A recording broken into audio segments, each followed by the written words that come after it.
Thank you for tuning in to Mr. Cliff's Toy Shop. On today's review, we take a look at the Super 7 Ultimates Thundercat Snowman of Hook Mountain. Today I'll be reviewing this figure in the following categories: accessories, articulation, design, is it essential to your collection, functionality, and price. Once all scores are totaled, I give you my opinion if this figure is a pass or a purchase. So for accessories, the Snowman comes with a decent spread. Let's go ahead and start with his ice effect weapons. So here you get the shield done in a frosted plastic. I don't think this came out the way Super 7 possibly intended. If you're looking at my nail, this is cake. This is not dirt. Just was eating some chocolate cake. Yeah, it comes out as a bit cloudy instead of looking like material made of ice. I think this should have had that cell shading look to it. I don't hate this, but I'm not in love with the way the snow accessories look.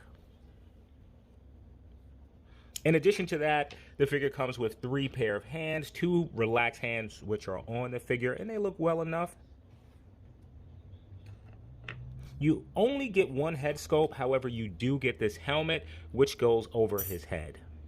And the helmet looks really good. Now, what I can certainly say is missing here out of the accessories is that spiked mallet that the Snowman is used to building. So for overall accessories, I'm going to give the Snowman an 8 out of 10. So for articulation, I'm not expecting much here. So for the head, it doesn't look up at all. It doesn't look down. It does rotate. You don't get any pivot. The arm is able to kick out that much to the side. Not sure. Yeah, it can rotate a full 360. Daddy. No upper bicep cut. However, it does turn at the elbow. And the wrists are on a hinge, so it goes side to side. No butterfly joint, so it doesn't collapse forward. Going to the torso, there appears to be a floating A and B portion. Appears to be is the key word. There is not. So you have a diaphragm cut, which allows him to move forward, maybe that much. Backwards, maybe that much. It does rotate at the waist. No pivot whatsoever. Going to the legs, they kick forward that much. Backwards, only that much. They do rotate. You have, I swore this was a cut. It would have made sense if it was, but it's not. Though you do have a cut under the knee. Foot is able to go down that much forward, and it's barely able to rotate in. Yeah, it has a weird turning radius, and I don't really like that. And the knee is single jointed, only bending in that much. Are we forgetting anything? The figure kicks out to the side that much. Yeah. So for overall articulation, it is ridiculously limited, and I'm going to give the Snowman a 3 out of 10. So for design, let's bring the Snowman closer to get a look. Just looking at the head sculpt itself, I do have some scrapage already. It came out of the package this way. I'm assuming it's because of the helmet. Aside from that, the colors are all where they need to be. Well, let me slow down on that. You can actually see some white on the brown right here. And this eye is painted a bit too high, but hey. Looking at the what's supposed to be fur, I really wish that this wasn't plastic and this was some sort of fur type material. I think that would have gave the figure a nice touch, not just here, but along the legs as well. Here we see that it's a dark gray. There is what I believe to be some shading. Now, this could have been a white, as when it came to 80 cartoons, colors were all over the place. Also, when it comes to his overall outfit, it could have been some differences in colors, but again, it depends on what scene you were watching, so I won't be deducting points for that. And also with Super 7, it's just something about the flesh tone, like with the plastics, they just look a bit cheap. So for overall design, I'm going to go ahead and give Snowman a 6 out of 10. So is the Snowman of Hook Mountain essential to your collection? Well, I plan to have a Thundercats video showing, but the last time I did so, they tagged me for copyright infringements on Jaga, so I had to pull that video down. We'll see how this one plays out. So the Snowman, also known as the Snow Knight, appeared in 12 episodes of the Thundercats series. When the Thundercats first met him, he was more of a villain-themed character than more of an ally, but soon that change. Snowman wields ice objects, and with powers, he can change the composition of ice itself. Now, if you're looking for toy options, the Thundercat series was pretty thin. However, LJN produced an original Snowman figure in their Thundercats line. That figure is currently selling for $30 to $100 for a loose figure, depending on condition. I do have to say that figure does look pretty good. Now, it is a shorter figure, maybe 5 inches, and maybe has similar points of articulation. So as far as being essential to your collection, I'll give the Snowman a 7 out of 10. So for functionality, this should be interesting. So one of the things that I want to start off with, as this has been an issue with some of my Super 7 figures, and it's the legs. The legs are loose. Now, I'm happy to report that these are not loose. They are not as tight as I would like, but no room for concern. It sounds like there's a ratcheted joint here, so I'm okay with that. Now, let's just start with the figure itself and some of the harder materials that's used. So going to the head itself, I feel it's no reason we shouldn't have more range with this. Like the head itself should have been on a ball peg, and maybe having a little bit of a neck on that ball peg too would have gave some motion, but all this can do is rotate. This is primitive articulation. This collar is a softer material. So when you rotate the arms, you are allowed to, or you can get the arms to rotate around. However, everything else is stiff. This is stiff, this is stiff, this is stiff, which just really doesn't allow for much movement, just the way the overall figure itself is constructed. So let's go ahead and start with the head. Let's place on his helmet, which fits well. Looks good. His eyes are staring straight ahead. Unfortunately, I shared this earlier. I do have some damage, which I'm going to say came from this.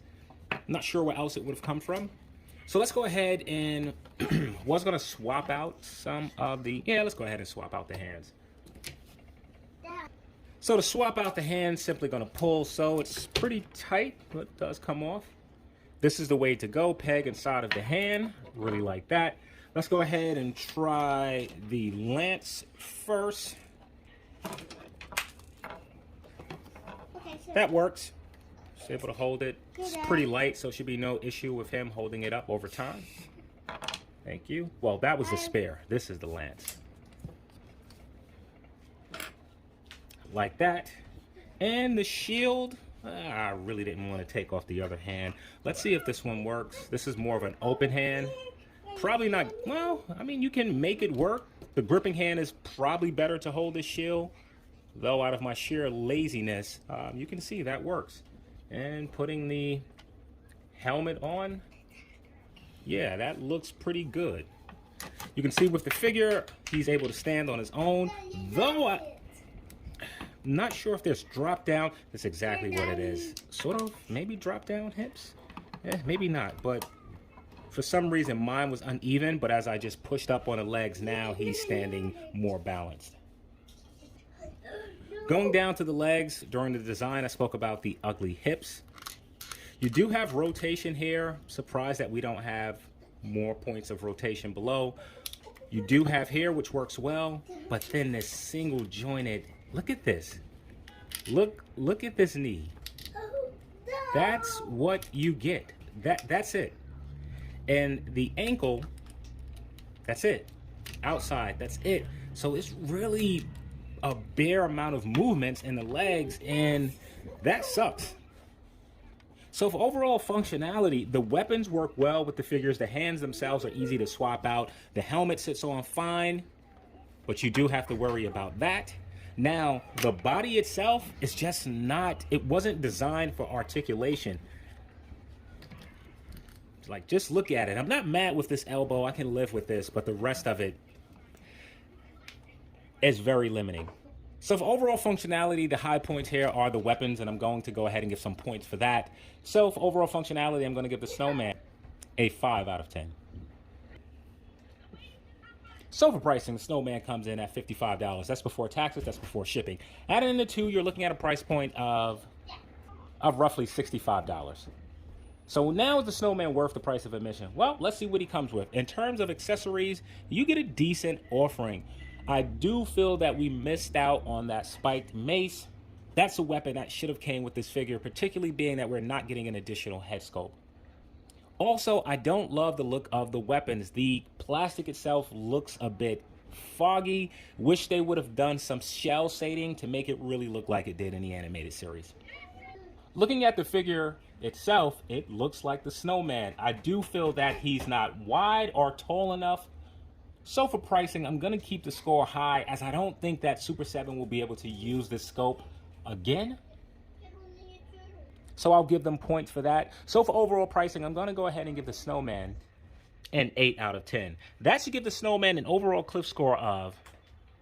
So now is the Snowman a pass or a purchase? Look, I love Thundercats, and unfortunately, there's not another company that's doing Thundercats figures. So Super 7 is your only option unless you want vintage figures. So for me, regardless of how good or poor the figures are, I'm sort of in that boat to where I'm going to buy them anyway. So for me, an absolute purchase. Let's throw in another character from the same line. Let's throw in a Masters of the Universe Revelations figure. Let's go ahead and get Stinkor out of here. Let's throw in Demona from the Gargoyles. Should have left Demona as she was. Let's go ahead and get rid of her. Let's throw in a Marvel Legends.